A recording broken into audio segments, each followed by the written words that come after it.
Muy buenas tardes, estimados televidentes y bienvenidos a Derecho en Voz Alta, el espacio donde analizamos los temas más complejos y relevantes dentro de nuestra sociedad. Hoy nos sumergimos en un concepto que, si bien es piedra angular de cualquier Estado, genera muchas controversias y constantes debates: el poder sancionador del Estado. Bueno, el poder sancionador es una herramienta fundamental que va mucho más allá de una simple multa.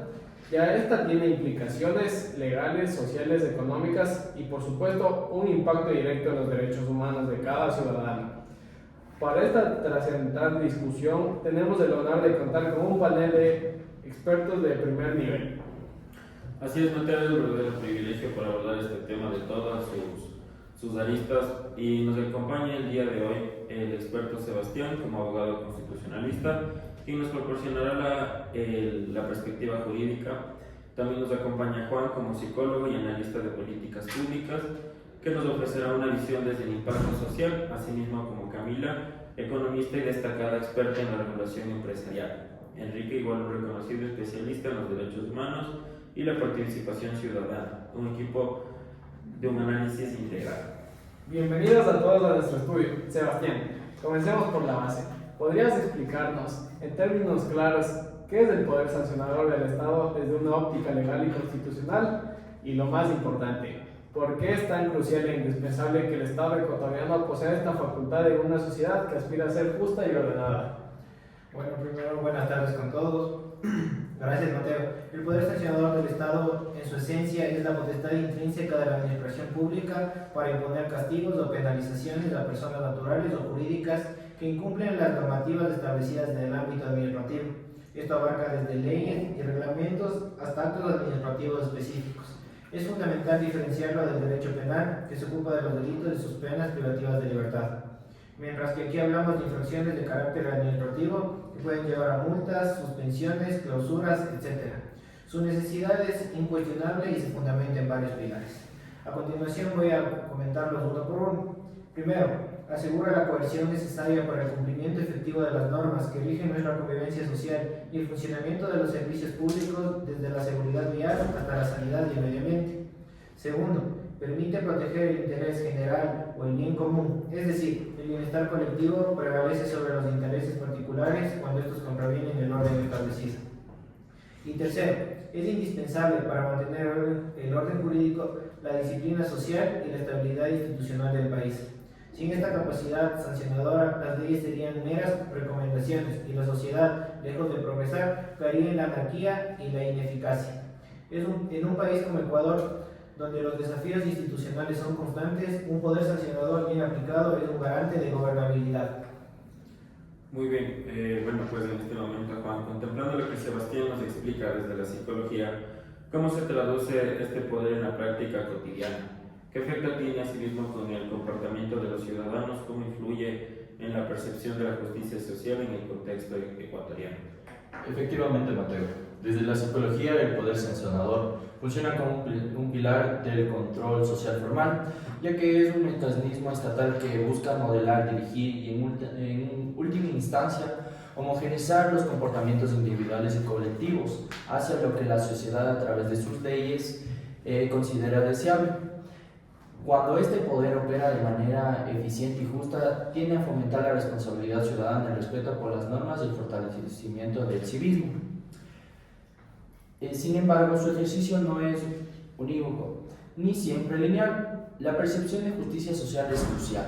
Si las sanciones son vistas como equitativas, proporcionales y aplicadas a todos los estratos sociales por igual, desde el ciudadano común hasta las grandes corporaciones o figuras políticas, refuerzan la cohesión social y la confianza en el Estado, pero si, en el contrario, se perciben como arbitrarias, excesivas o sesgadas, por ejemplo, afectada desproporcionadamente a los vulnerables, o si existe una justicia para uno u otro. Esto puede generar profundas frustraciones, desconfianza crónica en las instituciones e incluso deslegitimación del sistema, llevando a la resistencia civil o a la búsqueda de la informalidad. Donde las brechas sociales son patentes, este impacto es aún más sensible. Y desde los perspectiva económica y empresarial, este poder no es solo una herramienta de control, sino un regulador fundamental del mercado, al imponer los costos al incumplimiento de las normativas, sean ambientales, laborales, de competencias o tributarias. Busca internalizar las externalidades negativas, es decir, que quien contamina o explota laboralmente asuma el costo social de sus acciones, es decir, el quien contamina o explota laboralmente o asuma el costo de sus costo social.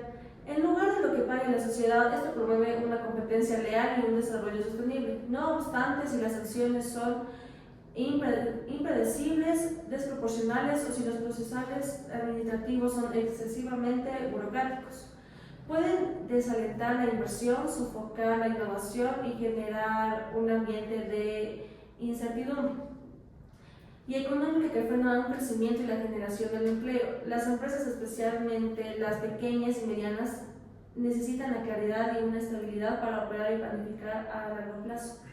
Bueno, muy buenas tardes. Complementando a Camila, desde la óptica de los derechos humanos, el poder sancionador es un instrumento sumamente delicado que su legitimidad y su eficacia están intrínsecamente ligadas a su estricto apego a la Constitución de la República del Ecuador y a los tratados internacionales de derechos humanos de los que Ecuador es parte.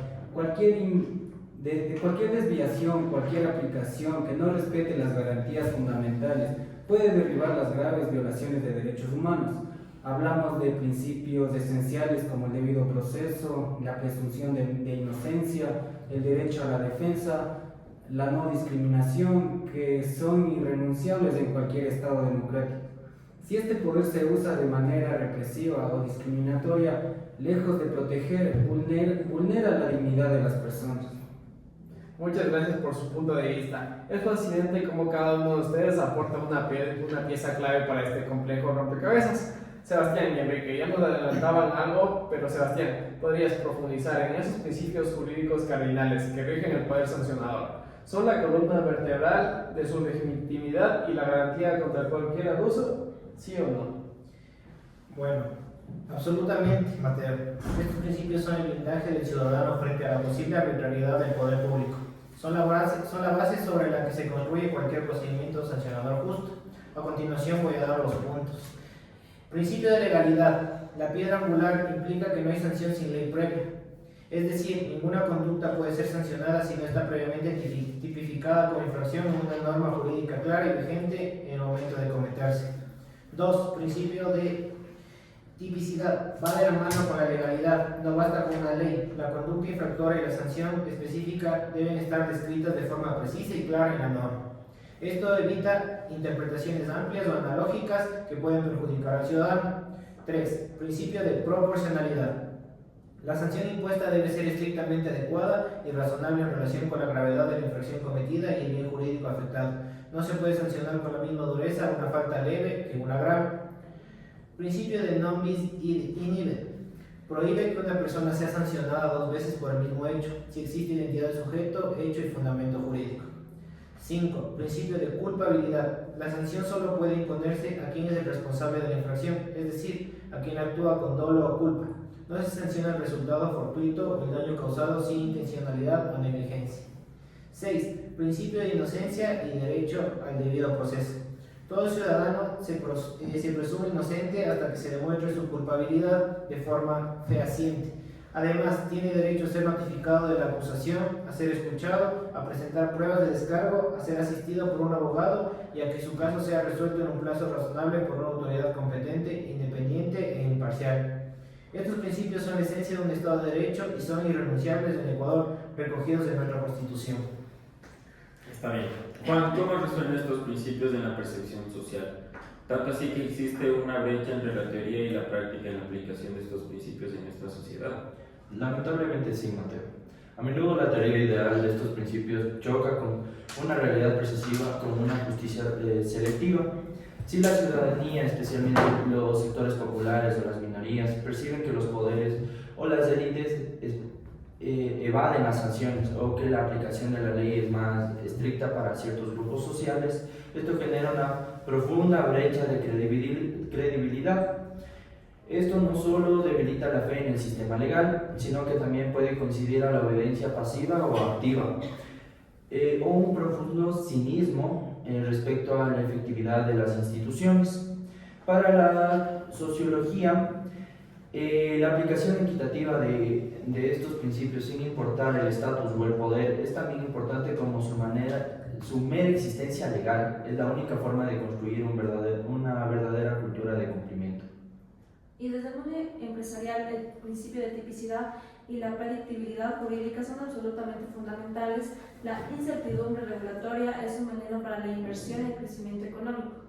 Si las reglas del juego no están claras y si las sanciones son ambiguas o si los criterios de aplicación cambian constantemente, las empresas se sienten inseguras. Eso se puede llevar a que desistan de proyectos de la inversión, opten por operar en la información o incluso trasladen sus operaciones a países con mayor certeza jurídica.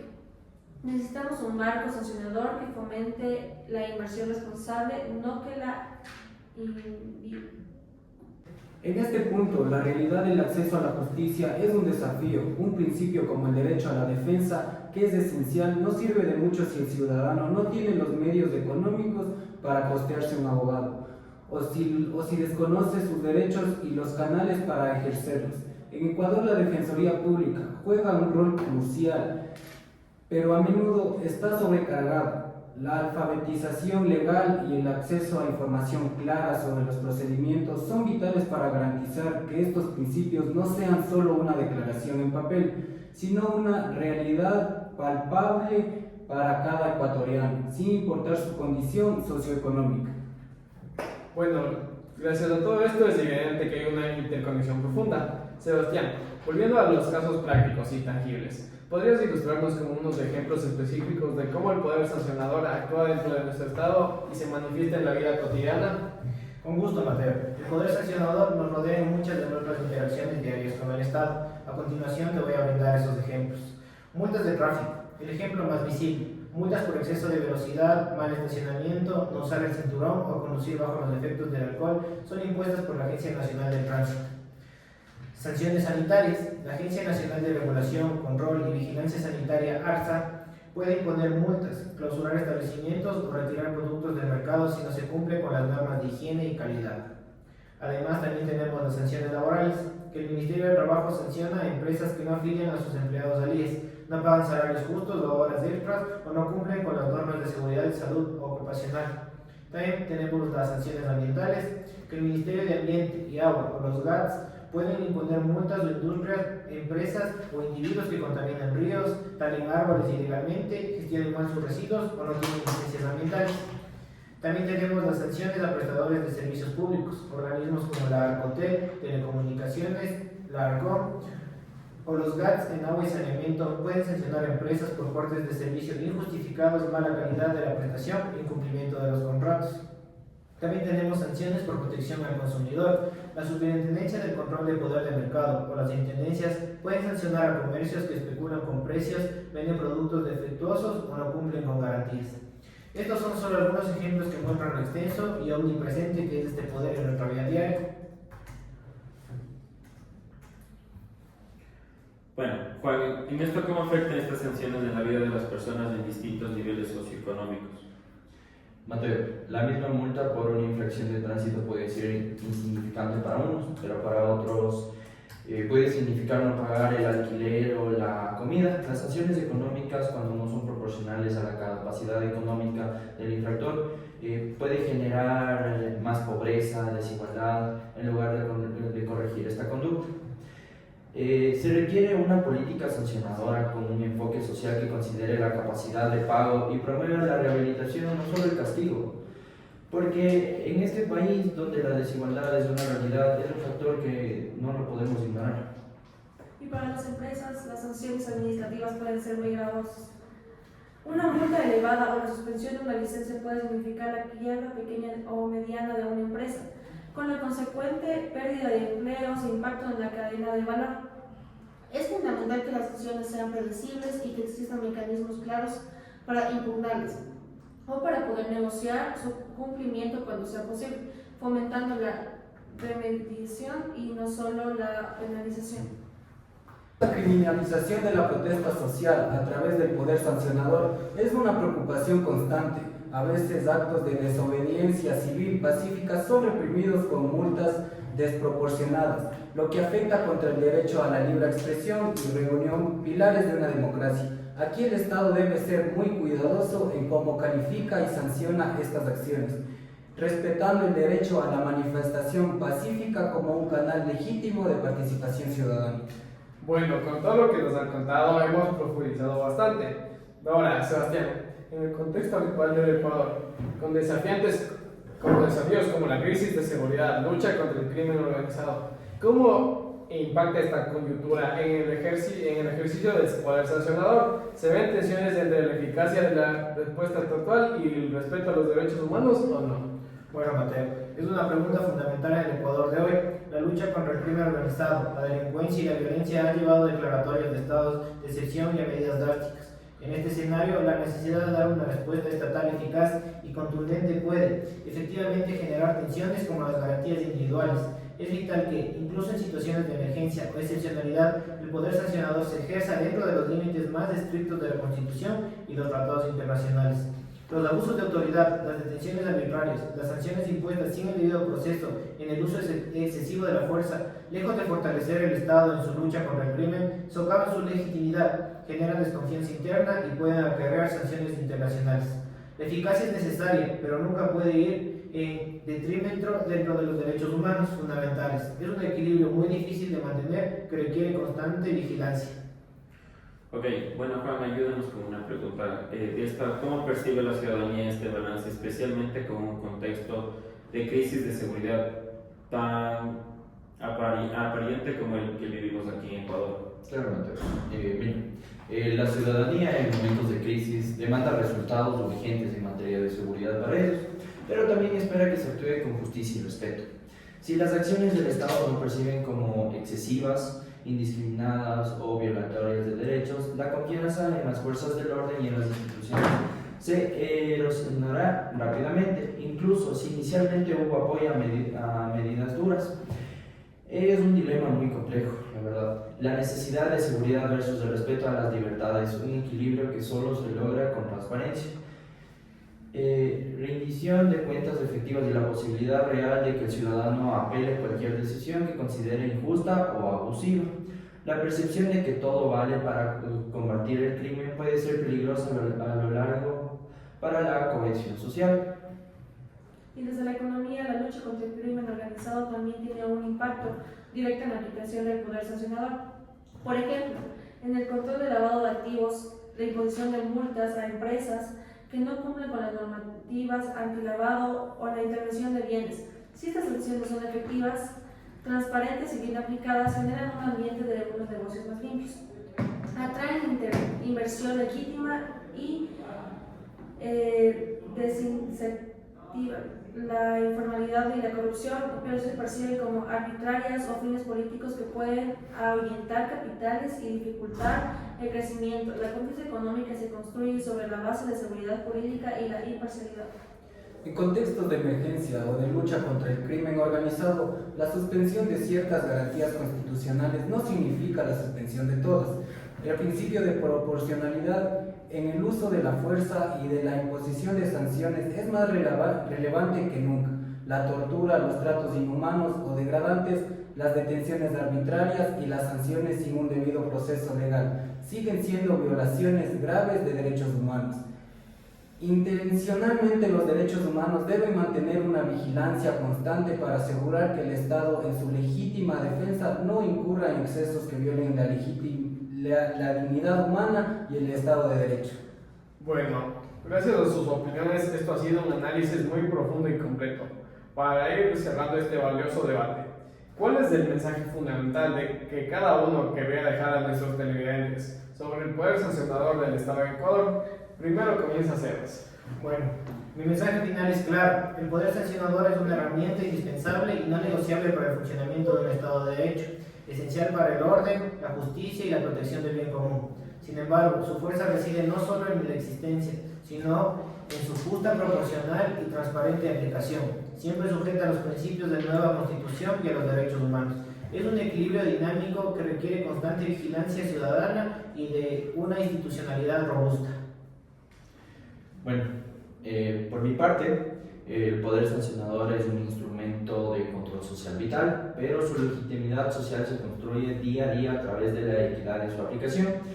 Implica no solo castigar, sino también educar, prevenir y rehabilitar. Busca corregir conductas y no generar más desigualdad o resentimiento. Para que sea verdaderamente efectivo, debe ser percibido como un garante de la justicia para todos, sin excepciones. Bueno, mi mensaje sería que para el sector productivo y la ciudadanía en general, la claridad y la previsibilidad en las sanciones son esenciales. Un marco sancionador eficiente, justo y libre de arbitrariedades genera confianza, atrae inversión responsable y promueve la formalidad, elementos insustituibles para el desarrollo económico sostenible del Ecuador. El poder sancionador es una herramienta fundamental del Estado, sí, pero si no se ejerce con un estricto respeto a los derechos humanos, las garantías constitucionales y el debido proceso pueden convertirse en una fuente de abuso y opresión. La participación y vigilancia ciudadana son nuestra mejor defensa y la garantía para un Estado que respete la dignidad de todos.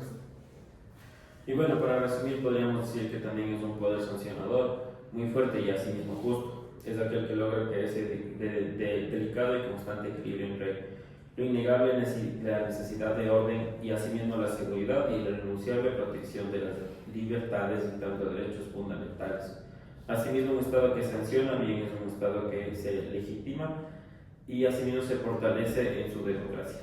Bueno, agradecemos profundamente a nuestros flamantes expertos que son Sebastián, Juan, Camila y Enrique por este análisis tan completo, profundo y esclarecedor. Ha sido un gusto tenerlos en Derecho en Voz Alta.